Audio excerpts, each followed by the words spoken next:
Hey guys, behind us we have the R34 GT-R. I think we're in Angeles Crest Highway, I think it's called. As you can tell, it's a crazy good country road. Today we're gonna drive the GT-R down here. I think we have like a 30-minute drive to the end of the road. We're gonna really get to push it because the other day we drove it in traffic. Couldn't really try it out. Today we're gonna get to really see what it's like. So here it is, we've been over it before. Bayside Blue, V-Spec II Z-Tune kit, R34 GT-R, straight from Japan, right-hand drive.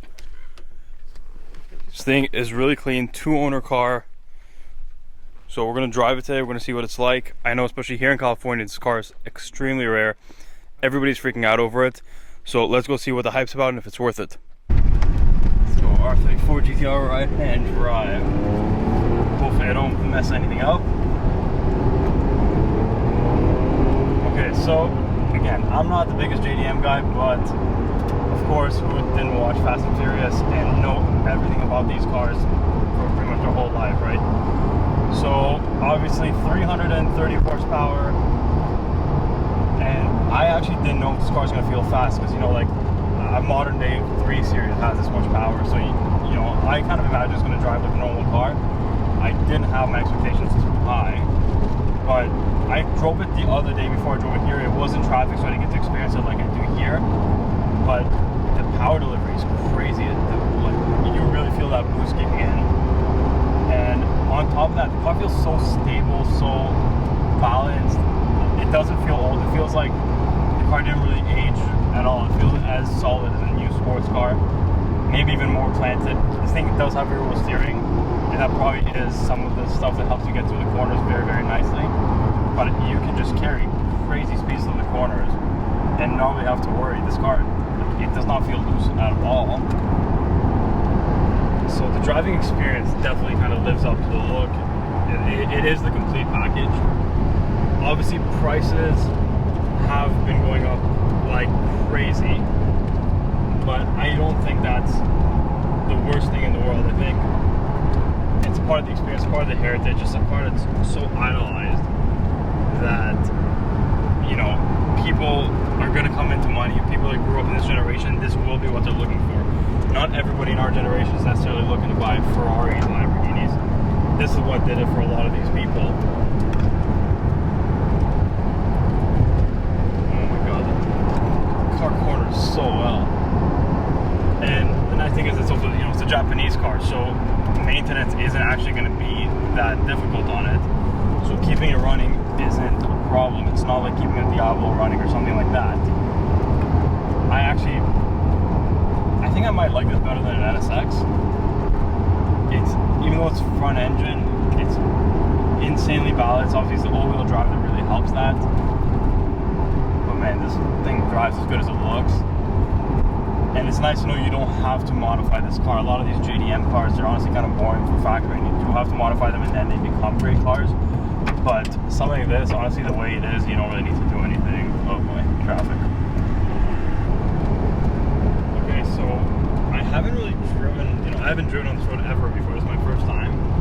And the car just gives you so much confidence to go through these corners. Like, I still haven't had a corner where I was like, oh shit, I might be going in a little bit too fast.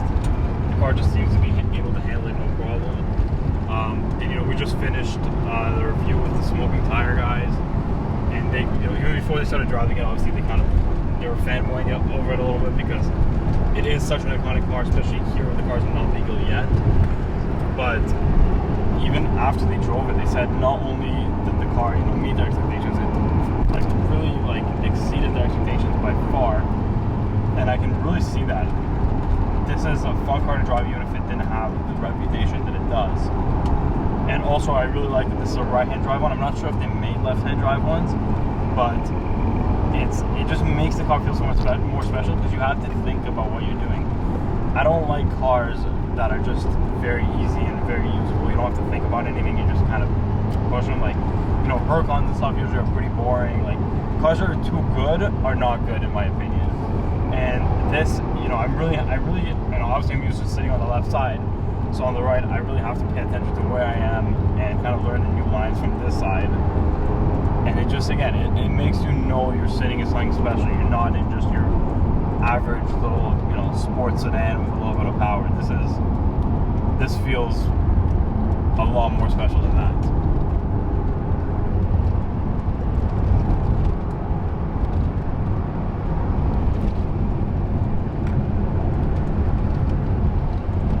I love how everybody on this road goes like insanely fast through corners. It's like anybody who lives here is just so used to it and knows exactly what they're doing.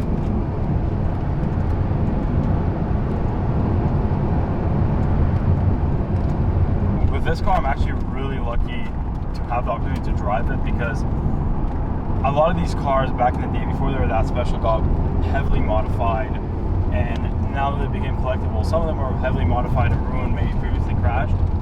But the ones that are still stock and are still very original, a lot of them have just gone off to like sitting collections. So as the time goes on, it's going to get harder and harder to find a car like this one, which is mechanically stock.